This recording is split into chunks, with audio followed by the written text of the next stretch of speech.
Now, meanwhile, Marco Rubio, the US Secretary of State, has said that the US is on the verge of finalising an enhanced defence cooperation agreement with Qatar. Those comments as he left Israel, having met with Benjamin Netanyahu for Qatar. Rubio arriving now in Doha. He landed there a short while ago amid heightened tensions after Israel, of course, you'll remember, attacked Hamas political leaders in Qatar last week during widespread criticism. Rubio, though, saying that Qatar remains the only country that has the ability to mediate in Gaza. He did say at the time there remains a very short window now to negotiate peace. Not clear, of course, whether he is aware that that window may well have closed now. Well, let's talk about all the latest. Philip Turle, International Affairs Editor, is with me. Philip, we've got that confirmation coming into us then from Israel's military that expanded operation into Gaza City has begun. But we shouldn't forget, of course, Marco Rubio spent the day yesterday with Benjamin Netanyahu. I mean, is it proof then that Netanyahu still believes that whatever happens, he's still got the support of the US? I think there is definitely dismay and frustration in the Arab world, the Arab Islamic world, following that meeting yesterday of 57 different nations about the fact that there doesn't seem to be any difference, any change in that relationship between the United States and Israel following that attack against Qatar last week, which has been universally condemned by all of the nations there, even though they're divided on what the response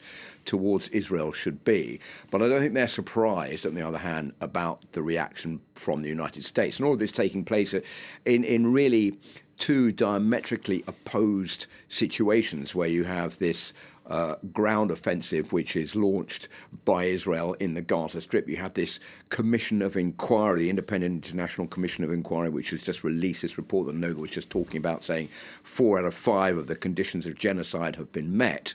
And now you have Marco Rubio going to the city that was bombed by Israel last week, during which discussions were taking place by Hamas, with Hamas, to discuss a US proposal for peace in the Gaza Strip. So you have to be pretty much on board to be able to take all this in and try to make out some kind of sense of what's actually going on the ground. As you were saying, that window of opportunity which Marco Rubio was talking about yesterday in Israel, closing, as he said, in a few days and certainly within a few weeks, may well have been closed now for good, because I think there is a general feeling that whatever happens, the Israeli Prime Minister Benjamin Netanyahu is overriding any attempt by the United States to broker some kind of peace deal and just pushing ahead with its plans to take total control of the Gaza Strip. Yeah, just one more confirmation just coming into us.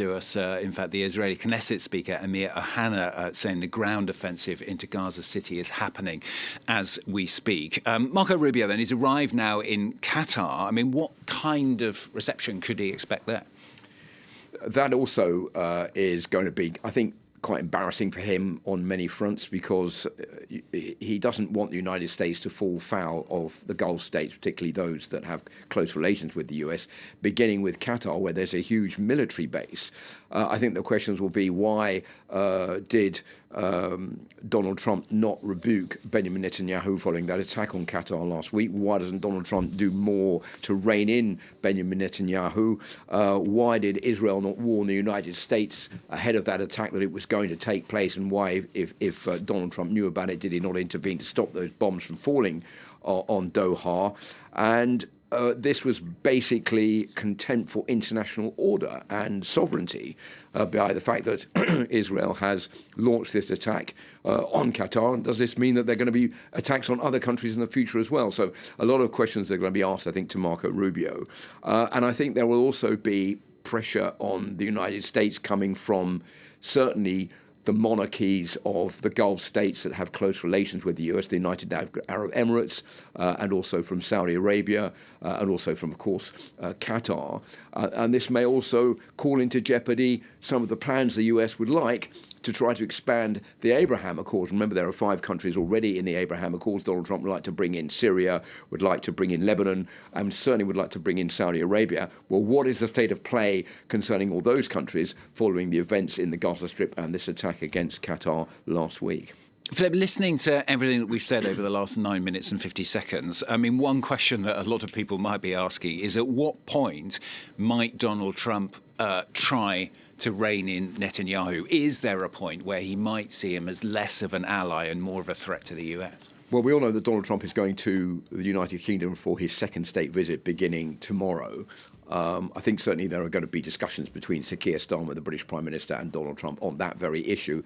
Remember, Britain has said it's pretty much willing to recognise the state of Palestine. France has said it's going to do that at the upcoming United Nations General Assembly meeting next week. So there is pressure on the US as far as that is concerned. There are also plans by Australia and Malta to do the same thing. And Israel is being boycotted by some countries. Notably, Spain has just announced in the last few hours that it's going to cancel a contract worth 700 million euros for Israeli-designed rocket launchers over its offensive in Gaza. So at what point will Donald Trump see that he has more to lose by maintaining his support of Benjamin Netanyahu than actually criticising him in the face of what is growing international frustration and rebuke for what is going on in the Gaza Strip, and certainly after the bombing raids in Qatar last week? Two other things that have happened in the last few hours is that Spain has called for all sporting events to not allow Israeli participants. That was following the episodes at the Vuelta this week, and also for the Eurovision Song Contest. This might seem like a fairly small issue, but already several countries have said they're going to pull out of that competition next year if Israel takes part. That also will have a knock-on effect because millions of people watch the Eurovision Song Contest. That will have a negative effect on Israel and indirectly a negative effect on the United States. So all of these issues brought together, I think, will stack the pressure on President Donald Trump. We'll have to see how he reacts to all of that. Donald Trump, of course, who for the moment has given his 100% support for Benjamin Netanyahu and for the Israeli state. Philip, thanks very much. Philip Turle, International Affairs Editor here on France 24.